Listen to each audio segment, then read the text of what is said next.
আজকের এই প্রতিবাদ সমাবেশ থেকে, বাংলার বুক থেকে, বিশেষ করে রহনপুরের মাটি থেকে আমরা ইহুদি জালেমদেরকে জানিয়ে দিতে চাই, রাসূলুল্লাহ সাল্লাল্লাহু আলাইহি সাল্লাম বলেছেন, সেদিন আর বেশি দূরে নয় যেদিন গাছ সাক্ষ্য দিবে আর বলবে আমার পিছনে ইহুদি লুকিয়ে আছে, তোমরা ইহুদির বিরুদ্ধে যুদ্ধ ঘোষণা করো। আমরা বাংলার বুক থেকে বিশেষ করে আহলে হাদিস অনুসারী হিসেবে এদেশের রাষ্ট্রপ্রধান, আমাদের প্রধান উপদেষ্টাদেরকে জানিয়ে দিতে চাই যে আমরা বাংলার বুকে যতগুলো ইসলামী দল আছে তাদের মধ্য থেকে কোরআন এবং সহিহ হাদিসের নিঃশর্ত অনুসারী আহলুল হাদিসদের পক্ষ থেকে প্রস্তুত আছি। যখন রাষ্ট্রের পক্ষ থেকে ঘোষণা আসবে, জিহাদের ঘোষণা, তখন আমাদেরকে সবার আগে, সবার প্রথমে, প্রথম কাতারে পাবেন ইনশাআল্লাহ।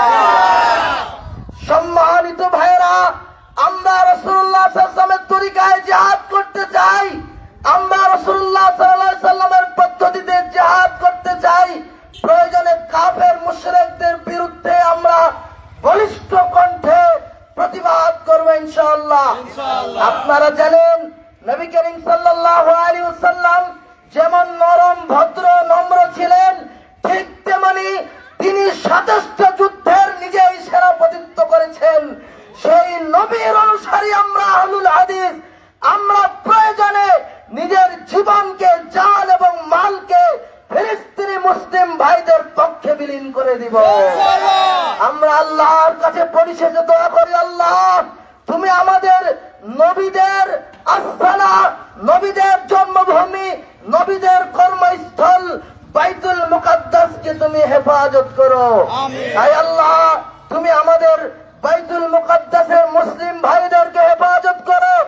আয় আল্লাহ তুমি আমাদের গোটা পৃথিবীর সমস্ত মুসলিম ভাইকে হেফাজত করো। পরিশেষে জাতিসংঘের কাছে আমাদের আবেদন, বাংলাদেশ সহ গোটা পৃথিবীতে কতগুলো সংগঠন তৈরি হয়েছে যারা মানবতার কথা বলে, মানবতার কল্যাণের কথা বলে, তারা আজকে কোথায়? তাদের মুখ কেন স্তব্ধ হয়ে গেল? কেন আপনারা মুসলমানের পক্ষে, ইসলামের পক্ষে কথা বলতে পারছেন না? জাতি জানতে চায়। ভাইরা আমার, আমরা খারেজি নই, আমরা জঙ্গি নই, আমরা মানুষের বাড়ি গাড়িতে হামলা করি না, আমরা মানুষকে আঘাত করি না, কিন্তু মুসলমানের গায়ে আঘাত করলে আমরা কাউকে ছাড় দেব না, দেব না, দেব না। আল্লাহ পাক আমাদের বুঝার তৌফিক দান করুন। আল্লাহুম্মা আমিন। আল্লাহুম্মা ইহফাযনা আলাল ফিলিস্তিন। সকলে বলেন আল্লাহুম্মা আমিন। আল্লাহুম্মা ইহফাযনা আলা কুল্লি মুসলিমিন। আল্লাহুম্মা ইহফাযনা আলাল ফিলিস্তিন। আল্লাহুম্মা ইহফাযনা আলাল মসজিদ আল আকসা ওয়াল ফিলিস্তিন ওয়াল মুসলিমিন। اللهم اعز الاسلام والمسلمين واذل الشرك والكفرة والمعتبية من المشركين. اللهم من نصر الدين محمد صلى الله عليه وسلم. سبحانك اللهم وبحمدك اشهد ان لا اله الا انت استغفرك واتوب اليك. لله